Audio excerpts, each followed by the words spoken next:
Hey there, and welcome to Family Revenge. We're so glad you're here. Don't forget to like and subscribe so you can stay with us for every twist and turn. Let's jump right in. I didn't feel the cold until the service ended.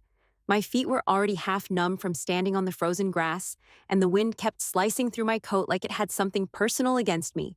People were shuffling away now, muttering the usual funeral cliches. So sorry for your loss. He was a good man. Let us know if you need anything. They meant well, but none of it mattered. My dad was in the ground, and I was alone. My name's Amelia Ward. I'm 27 years old. I live in Bloomington, Indiana. My dad, Richard Ward, was the only family I had, and now he's gone. He ran a string of auto shops across the state. Everyone in town respected him. Everyone showed up to this funeral, except the people who mattered most, until the very end. Before we start, how's your day going, and where are you joining from? I turned back one last time to stare at the coffin before they lowered it. That's when I heard it. My name, cutting through the wind like a rusted knife. Emilia? I froze. The voice was soft, almost hesitant, but it stopped me cold. I turned, and there she was. Charlotte. My mother. I hadn't seen her in over 20 years. She was standing near the headstone, hands clasped in front of her like she belonged there. Her coat looked expensive, and her hair was the same copper red I remembered, only thinner now, streaked with gray. Beside her was a man, maybe mid-30s, dark jacket, shoulders slouched like he wanted to disappear. Eli, my half-brother. I barely recognized him. The last time I saw him, he was maybe 8. We were kids.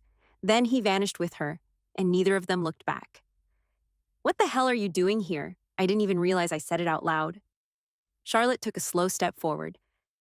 I came to pay my respects. We both did. Eli didn't say a word. He didn't even look at me, just kept staring at the coffin like it had answers he couldn't find. I wanted to scream. I wanted to shove them both off the goddamn hill. Instead, I tightened my fists in my coat pockets and stayed still. You don't belong here, I said. Charlotte's eyes flickered. For a second, something like regret passed through them. Then it vanished. We're still family. Number you left. We were young. Things were complicated. Don't. She opened her mouth like she had more to say, but I turned and walked away. I could feel them watching me go, like ghosts that refused to stay dead. I knew it then. This wasn't over. They hadn't come to mourn. They'd come to start something. I kept walking until I reached my car, but I didn't get in. My hands were shaking. My breath came out in quick bursts. I stared straight ahead, like if I focused hard enough, the last 5 minutes would just erase themselves. But I already knew better.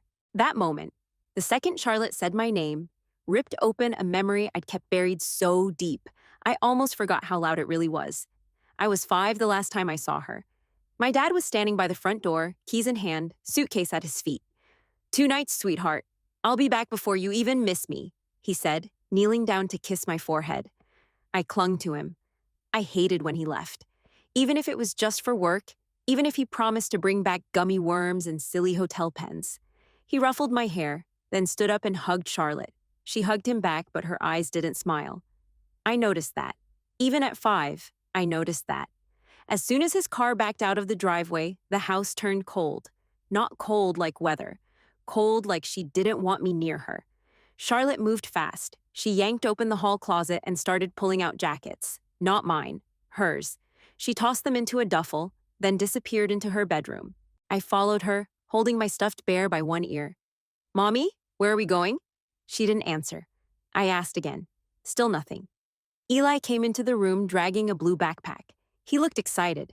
I looked at him, then at her. Can I come? I asked. Charlotte paused just long enough to glance at me. No, that was it. No explanation, no softness. Just no. But, where are you? Stop talking, Amelia. Her voice cut through me like a slap. I backed up against the doorframe, clutching my bear tighter. She zipped the bag, stood up, and grabbed her purse. Eli was already at the front door, hopping from one foot to the other like he couldn't wait to leave. I didn't understand. I didn't understand any of it. Charlotte brushed past me in the hallway. I reached for her hand without thinking. Please don't go, I whispered. She didn't even turn around. She walked right out. No kiss, no goodbye, nothing. I stood at the window and watched the car reverse down the driveway. I waited. I watched until the taillights disappeared. Then I waited longer. I sat on the couch with my bear and stared at the door. Hours passed. No food, no TV, just silence. When my dad came back 2 days later, I was still in the same spot. My eyes were swollen. My voice was gone. I didn't even cry anymore. I just sat there like something inside me had broken for good. He dropped his bag at the door and knelt in front of me, panic all over his face. Amelia, baby, where's your mom? Where's Eli? I shook my head. That's all I could do. He looked around the house like maybe they were hiding, like this was some dumb misunderstanding that could be fixed with a phone call. But Charlotte didn't leave a note. She didn't pack for me. She didn't even take the car seat. Just gone. I don't remember much about the days that followed. Just that the house filled up with voices, lawyers, my grandparents, people trying to piece things together. My dad never raised his voice, but he moved with this kind of storm energy. Like holding himself together took everything he had. The divorce was fast. She didn't fight it, didn't ask for custody, didn't ask for anything. She signed whatever they sent her and disappeared. And that was that. It was just me and my dad from then on. He cooked. He braided my hair before school, even though he sucked at it. He helped me build a science fair volcano that erupted too soon and splattered his favorite flannel. He showed up to every parent night and clapped like I was winning an Oscar when I got a spelling ribbon. But that first night, the night they left, that one stayed. I couldn't hear the sound of a car backing out of a driveway without feeling it. I couldn't look at a packed bag without checking if it had space for my stuff. I grew up fast that day. Not because I wanted to, because I had no damn choice. 2 days later, I sat in Greg Tomlin's office, staring at the same framed picture on the wall I'd seen 100 times before, him and Dad at some fundraiser, laughing over drinks like nothing in the world could touch them. Now one of them was dead, and the other looked like he hadn't slept since.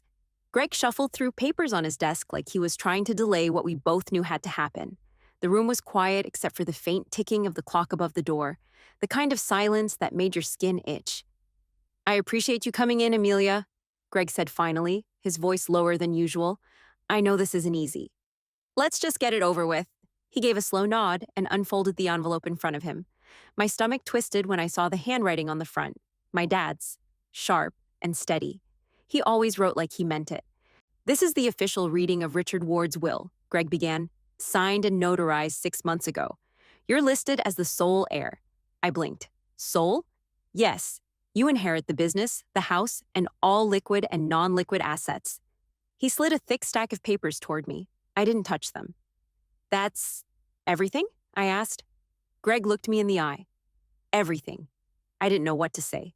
I thought maybe there'd be some clause, something split between cousins, maybe a scholarship fund or a side note for someone he'd mentored. But no, all of it, every bit, was mine. I didn't know he trusted me that much. Greg paused. He wrote you a letter, said to read it only after the will. He opened a smaller envelope and handed me the letter. I unfolded it, trying to keep my fingers from trembling. If you're reading this, I'm gone, and I'm sorry I didn't prepare you better.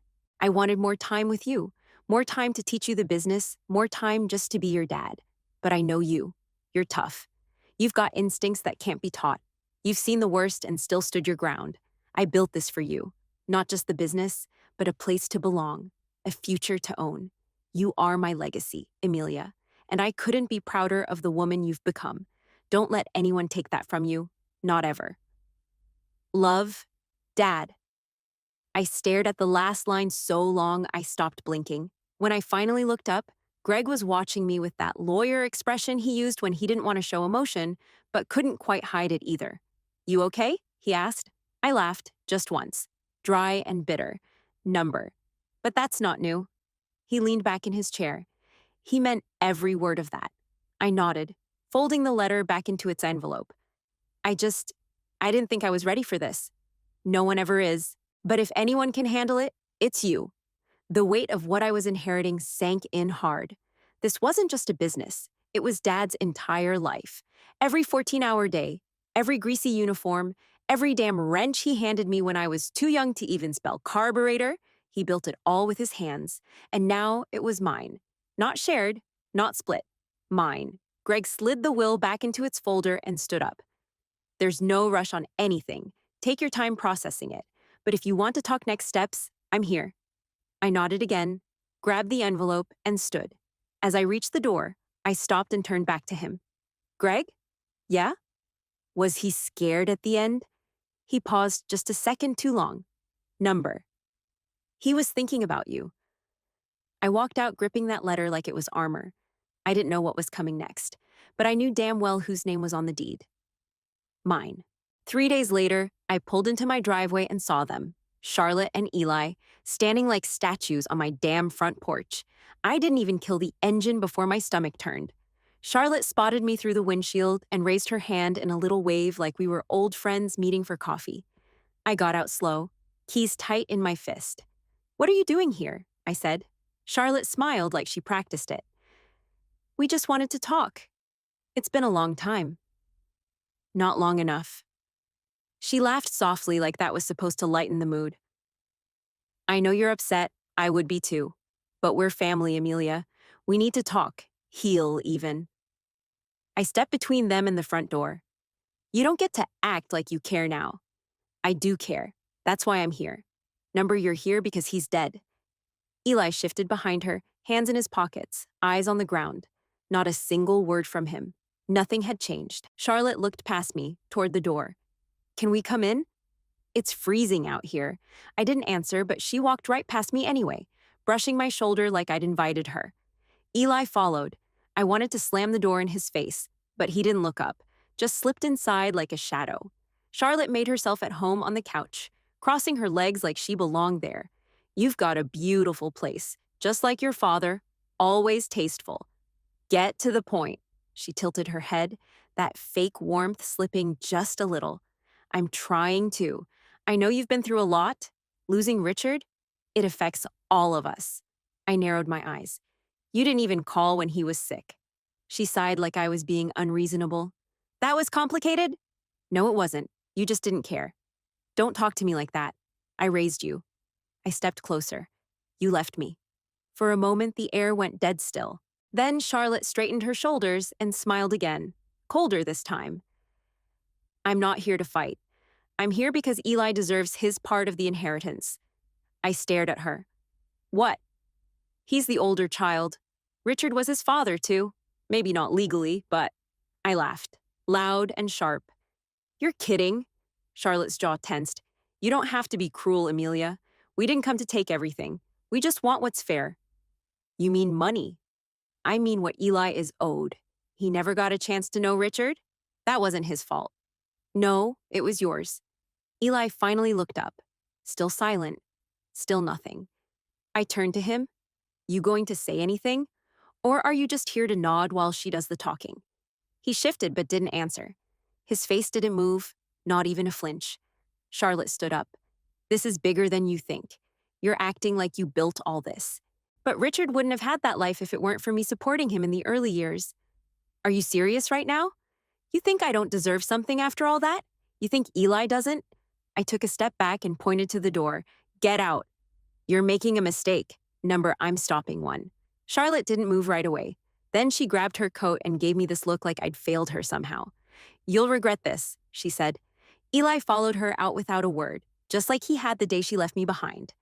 I locked the door the second they crossed the threshold. This time, I wasn't 5. I wasn't begging. I was done. The next morning, a thick manila envelope showed up at my front door, hand-delivered. No note, no call. Just that damn envelope sitting on my welcome mat like a threat. I ripped it open standing in the hallway, already bracing for whatever crap Charlotte had cooked up. But even knowing what was coming didn't stop the blood from rushing to my head. Petition for distribution of estate assets. They were suing me. Charlotte and Eli had filed a formal claim against my father's estate, arguing that Charlotte deserved restitution for raising me without financial support, and that Eli, as the eldest child, was entitled to a fair share of his late father's assets. My jaw locked so tight I felt my molars grind. Restitution? She left me. She walked out and never looked back. She didn't raise me. She abandoned me. And Eli, he was never part of any of it. He didn't work at the shops. He didn't shovel snow off the roof with Dad. He didn't sleep in the garage office on weekends while we tried to balance the books. I sat down at the kitchen table and read the whole thing again, cover to cover. Every line was worse than the last. Her lawyer painted her as some broken, selfless single mother who sacrificed everything while Richard thrived in isolation. They even threw in photos, Eli as a toddler in grainy Polaroids, like that was supposed to mean something now. I picked up my phone and called Greg. He answered on the second ring. Please tell me this is a social call. They're suing me. He sighed so loud it crackled through the speaker. I figured this might happen. They said Charlotte deserves compensation for raising me, that Eli has rights as the oldest. Legally, it's weak, very weak. It's disgusting. Agreed. I rubbed my temples with one hand, the lawsuit still open in front of me.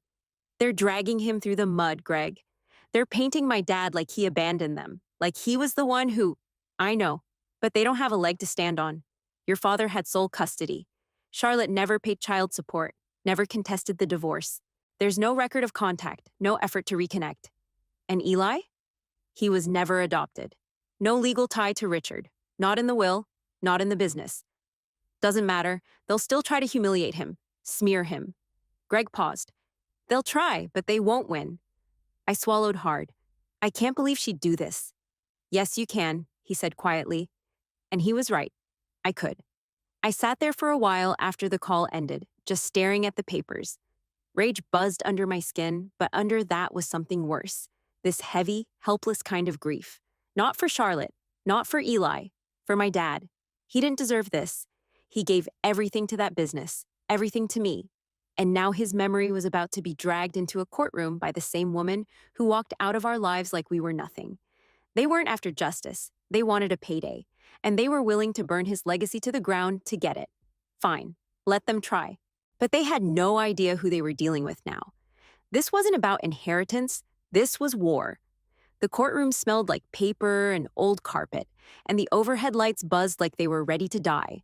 I sat behind the plaintiff's table, stone-faced, staring straight ahead as Charlotte and Eli walked in like they were walking into a brunch.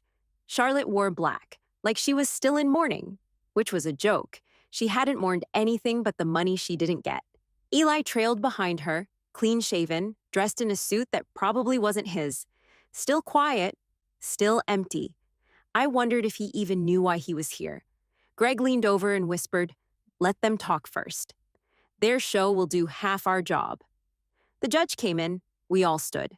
The bailiff ran through the formalities. Then Charlotte's lawyer, some oily, over-rehearsed type in a blue tie, stood up and launched into his act. Your Honor, my clients are not here to disrupt. They're here to reclaim their rightful place in the legacy of Richard Ward, a man who, despite his flaws, was still the father of both children sitting in this courtroom. I rolled my eyes so hard it hurt. The lawyer continued, pacing just enough to look dramatic. Charlotte Ward was a devoted mother, forced to raise Amelia under difficult circumstances after being pushed out of Richard's life. She received no support, no communication, nothing. Greg didn't even blink, just kept tapping his pen against the folder in front of him. And Eli Ward, the eldest child, never had the chance to know his father, through no fault of his own. We are not here to erase Amelia's pain. We are here to correct a historic wrong. They deserve a fair share. He ended with a dramatic pause, then sat down like he just delivered the Gettysburg Address. Greg stood up, calm as a man ordering lunch. Your Honor, what you've heard is not just misleading. It's fiction. The facts are simple. He placed 3 folders on the desk in front of the judge. Charlotte Ward abandoned Amelia when she was 5 years old. Here are the custody records. Sole custody was awarded to Richard Ward. Charlotte made no effort to regain it. No support was paid. No contact was attempted. The judge flipped through the pages slowly, brow tightening. Greg kept going. Here are school records, pediatrician reports, and tax returns, all showing a single-parent household from that point forward. Charlotte didn't raise Amelia. She left. Charlotte shifted in her seat, but her lawyer didn't stop him. Greg turned slightly and gestured toward Eli. As for Mr. Eli Ward, he is not listed on any legal documents as Richard's son. There is no adoption, no acknowledgement in the will. He never worked for the business, never had contact with the deceased. We are being asked to divide a lifetime of work with 2 people who chose to disappear. The judge looked up from the paperwork. Ms. Ward, she said, addressing Charlotte directly, why didn't you contact Amelia when she turned 18? You were no longer bound by custody agreements. Charlotte blinked like she hadn't prepared for that one. I wanted to, but I didn't think she'd want to hear from me. Did you try? I thought about it. That's not an answer. Charlotte's mouth opened, then closed. Greg spoke up again. Your Honor, this is about greed, not grief. And my client has every legal and moral right to retain the inheritance left to her by the man who raised her. Charlotte's face twisted. She doesn't deserve it, she snapped, suddenly standing. None of it. She got everything while we got nothing? Sit down, Ms. Ward, the judge warned. She's not the only one who suffered. We're family, and family shares. That business should have been ours too. Eli finally looked up. His face didn't change, but I saw something behind his eyes. Embarrassment, maybe, or just the realization that his mother was tanking their whole case in real time. The judge pounded the gavel once. Enough. Charlotte's lawyer pulled at her arm, whispering something sharp. The judge took a long pause, then cleared her throat. I've reviewed the records. The petition is denied. There is no legal basis for Charlotte or Eli Ward to claim any portion of Richard Ward's estate. Case dismissed. The gavel came down again. Greg gave me a small nod, then started packing up the folders. I stood up slow, heart pounding, head spinning, but steady. Charlotte glared at me like she wanted to lunge across the table. Her mouth moved, but no sound came out. Eli touched her arm and said something low, trying to calm her. She yanked away and stormed toward the exit. They didn't even look at me as they left. But I knew it wasn't over. The look in her eyes, rage, entitlement, that festering bitterness, it wasn't done. She'd lost the case. But she wasn't walking away. Not yet. We walked out of that courtroom and into hell. By the time I got back to my car, I already had 2 missed calls from Charlotte. No voicemails, just hang-ups. Then came the texts. You think this is over? You ungrateful little bitch. Your father would be ashamed of you. The words didn't hurt as much as they pissed me off, but the volume, the relentlessness, that got to me. By the second day, I couldn't make it through a meeting without her name popping up on my phone. Blocked one number, she used another. When the calls didn't get a response, she escalated. She showed up. It was Tuesday, late morning. I was in the middle of reviewing payroll when I heard raised voices from the front lobby. Then Kim, our receptionist, poked her head into my office. Someone's here for you. She says it's family. I knew before I stood up. Charlotte was in the waiting area, pacing like a storm cloud in heels. Eli sat off to the side, silent as usual, arms folded across his chest like he wanted to shrink into the floor. I want you to stop hiding behind lawyers, Charlotte snapped the second she saw me. Be a woman and talk to me directly. This is a business, I said, keeping my voice level. You need to leave. You stole everything your father built. You think a courtroom makes you right? It makes me legal. That's how this works. She stepped closer. You really think a piece of paper erases blood? I glanced at Eli. He wouldn't meet my eyes. You think standing there in silence makes you innocent? I snapped at him. You let her do this. You let her humiliate herself and me. He flinched, but still, nothing. Charlotte kept going. You're a selfish little girl playing queen of the castle, but without your father, you're nothing. Just a scared brat with a bank account she didn't earn. People had started gathering. Mechanics, office staff, customers waiting for oil changes, all of them frozen mid-task, staring at the circus playing out by the front desk. I stepped in close and said low enough for just her to hear. If you don't walk out of here right now, I will have you escorted out. Her face went red. This isn't over. It is for you. She turned fast, heels slamming the floor, and stormed out. Eli gave me one last look, almost apologetic, but weak as ever, and followed. I walked straight back to my office, locked the door, and called Greg. They're showing up at my work now, I said as soon as he answered. She's yelling in front of customers. Eli just stands there like a damn scarecrow. You have witnesses? Half the damn building saw it. He let out a breath. All right, it's time. We file a restraining order. Based on the messages, the visit, and the disruption to your business, we have what we need. Good. Let's do it. I'll start drafting it tonight. You'll need to come in and sign some affidavits tomorrow. Whatever it takes. I'm done playing defense. Greg's voice softened just slightly. You're doing the right thing. I hung up and stared at my phone. 37 missed calls and texts from Charlotte in the past 4 days. All stored, all documented. The court win had been the first round. This was the aftermath. I filed the paperwork that week. A few days later, the order was granted. Charlotte couldn't contact me. She couldn't come near my house, my job, or my phone. Eli was included by name, since he kept showing up with her like her emotional support shadow. It should have felt like victory. Instead, it just felt like survival. It was just after 8 when I saw him. The office was dark, except for the glow from the lobby lights, and I was heading out when I noticed someone sitting on the curb outside the front entrance. Hood pulled up, legs crossed, back hunched like he'd been sitting there a while. Eli. I almost turned around. I could have walked right back into the building, called Greg, filed another complaint, but something in me stopped. Maybe it was the way his shoulders sagged, or the way he kept staring at the ground like he didn't want to be seen. I stepped outside and let the door slam behind me. He looked up. "You're violating a restraining order," I said. "I'm outside your building, not in it." "You think that technicality means you're not pushing it?" He stood slowly, hands half raised like he wasn't there to fight. "I'm not here to cause trouble. I just needed to breathe." "She doesn't know I'm here." I folded my arms. "So what do you want?" He didn't answer right away. Just stood there, eyes heavy, like he hadn't slept in a week. "I just needed quiet," he mumbled. "Then why always follow the noise?" I snapped. "Every time she shows up, there you are. Silent, obedient like some damn shadow." His jaw tightened. "She's my mom. And she's a manipulative parasite. You know that. She raised me. Bare minimum, Eli. That's not loyalty. That's conditioning." He looked away. I stepped closer. "You've had decades, 18 years since she dragged you out of my life. You could have reached out, sent a message, knocked on a door, but you didn't. You chose her. Every time." "I didn't choose anyone," he said, finally raising his voice. "I was a kid. I had to believe in her. I had to believe she had a reason. She didn't, and deep down, you know she didn't." He ran a hand over his face.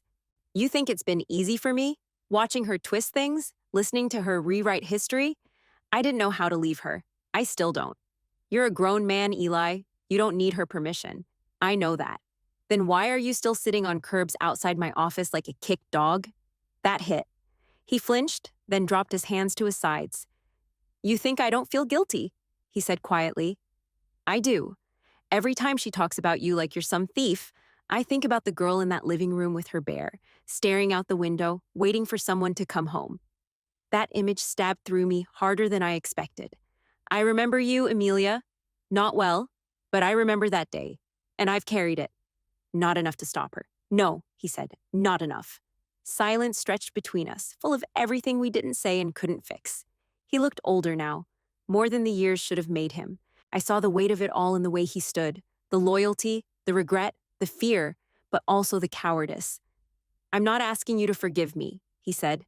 I wanted to see you without her voice in my ear." "You got what you came for," I said flatly. "Now go." He didn't argue. He nodded once and turned toward the sidewalk. But before he stepped off the curb, he said, "She's not going to stop. You know that, right?" I didn't respond.